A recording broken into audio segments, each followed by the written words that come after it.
tegak lurus dengan bidang miring, dan keluar dari bidang.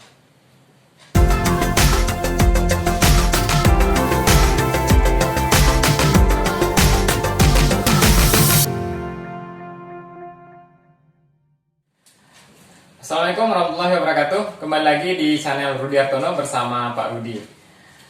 Pada video kali ini kita akan membahas materi tentang konsep gaya. Baiklah adik, sebelum kita lanjut jangan lupa untuk tekan dulu tombol subscribe untuk membantu perkembangan channel ini. Nah, langsung saja.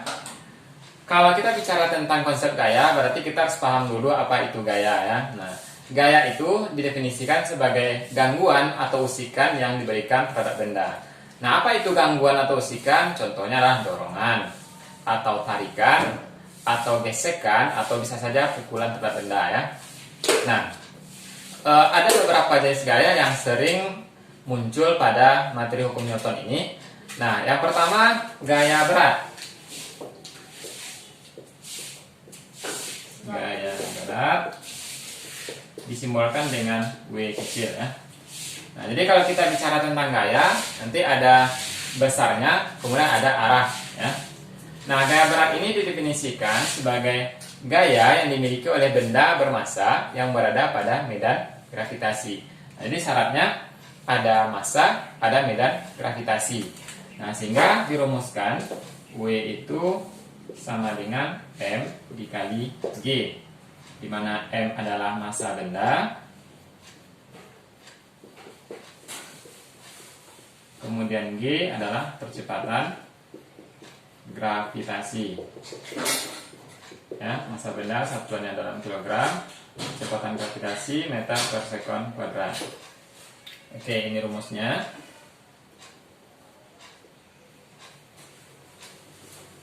Nah, kita contohkan. Misalnya ada sebuah benda berada di lantai atau di bidang datar ya. Nah, arah dari gaya berat itu adalah menuju pusat gravitasi. Nah, kalau kita di bumi berarti pusat gravitasi kita di pusat bumi ya. Arahnya sekarang ke bawah. Nah, atau contoh lain misalnya seperti ini. Ada benda di bidang miring, atau benda yang tergantung.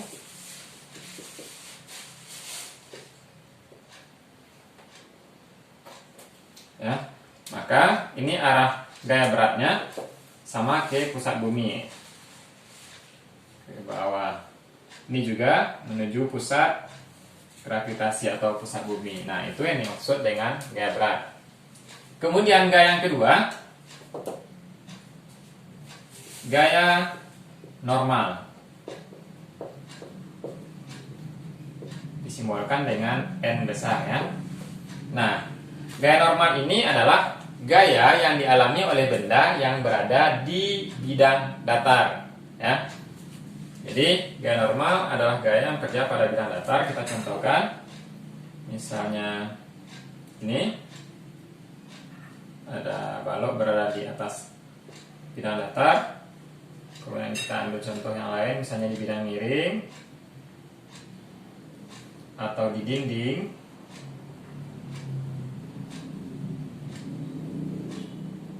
Nah, arah dari gaya normal itu adalah tegak lurus dengan bidangnya dan keluar dari bidang.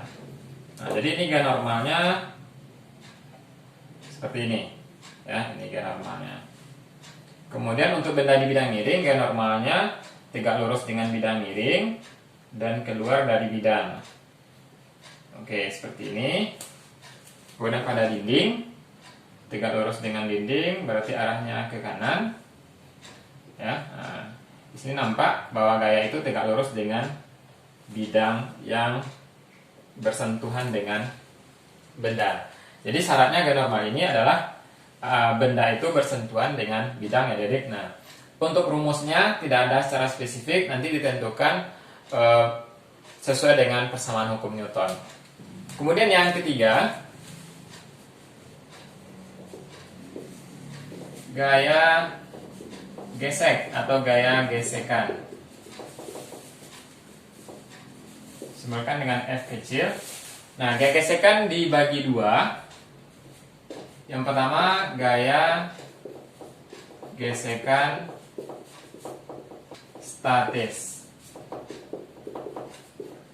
Fs ya. Nah, kalau definisi dari gaya gesekan itu adalah gaya yang melawan gerak benda karena bergesekan dengan bidang. Jadi arahnya berlawanan dengan gerak benda. Untuk gaya gesekan statis adalah gaya gesekan yang bekerja pada benda pada saat benda itu belum bergerak ya. Jadi statis, belum bergerak. Nah, dirumuskan dengan Fs sama dengan mu s dikali dengan n, di mana mu s itu adalah koefisien gesekan statis ya. N adalah gaya normal. Kemudian yang kedua, gaya gesekan kinetis, Fk. Nah, dirumuskan Fk sama dengan mu k dikali n. Dengan mu k itu adalah koefisien gesekan kinetis. Ya, nah jadi inilah rumus dari gaya gesekan. Nah, kemudian kalau menggambarkan gaya gesekan itu, ya, misalnya kita coba pada bidang datar. Nah, misalnya benda ditarik ke kanan, ya. Nanti kita tentukan gaya gesekannya. Kemudian pada bidang miring, nah misalnya benda berada di bidang miring, meluncur ke bawah. Nah, kemana gaya gesekannya? Nah, oke. Sekarang untuk di bidang datar gambar pertama, karena benda ditarik ke kanan dengan gaya tertentu ya, gaya luar, maka gaya gesekannya tadi konsepnya berlawanan dengan gerak benda, berarti arahnya ke kiri ya. Ini F, boleh FK nanti atau FS sesuai dengan kondisi soalnya.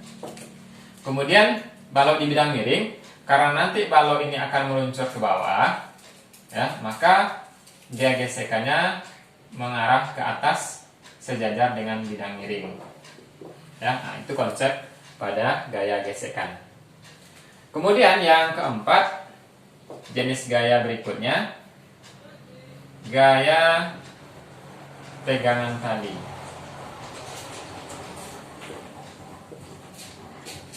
Ya, disimbolkan dengan T besar.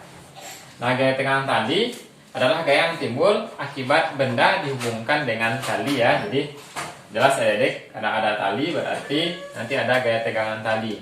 Nah, arahnya keluar dari benda ya, keluar dari benda atau menjauhi benda.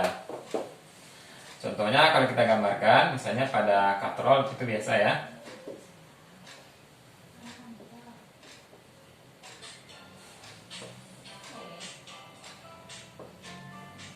Nah, misalnya soal katrol seperti ini biasanya, atau benda yang ditarik di atas meja, atas bidang datar, kemudian dihubungkan juga dengan katrol ya.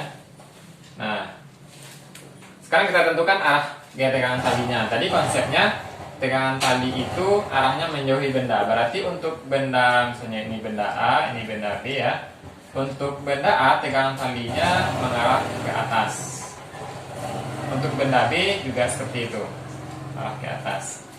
Dan ini misalnya benda A, ini B, ini arahnya ke kanan ya, untuk benda A. Kemudian B ke atas. Nah, ini konsep pada gaya tegangan tali. Nah, rumusnya tidak ada khusus, tetapi nanti ditentukan melalui persamaan hukum Newton ya. Gaya selanjutnya yang kelima adalah gaya sentripetal. Gaya sentripetal disimbolkan dengan FSP. Nah, gaya sentripetal ini adik adalah gaya yang dialami khusus oleh benda yang bergerak melingkar. Jadi lintasannya berbentuk lingkaran, kemudian arahnya menuju pusat lingkaran. Nah, kita contohkan. Misalnya ada sebuah benda bergerak melingkar dengan lintasan lingkaran seperti ini. Nah, ini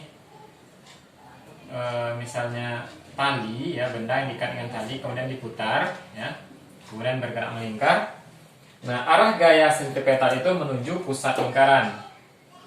Jadi arahnya menuju pusat lingkaran, nah, seperti ini.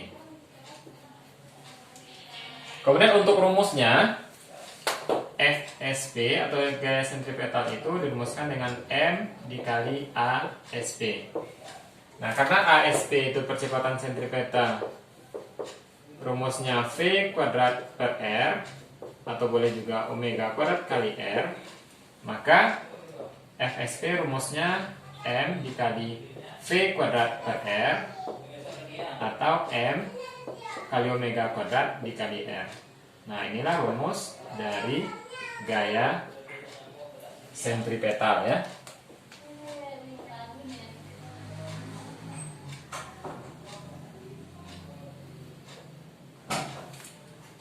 Nah, adik-adik, inilah minimal 5 gaya yang sering muncul pada materi hukum Newton. Semoga pembahasan tentang konsep gaya ini dapat membantu pemahaman adik-adik untuk materi hukum Newton ini. Terima kasih atas perhatiannya, semoga bermanfaat. Sampai ketemu lagi pada video pembelajaran selanjutnya. Assalamualaikum warahmatullahi wabarakatuh.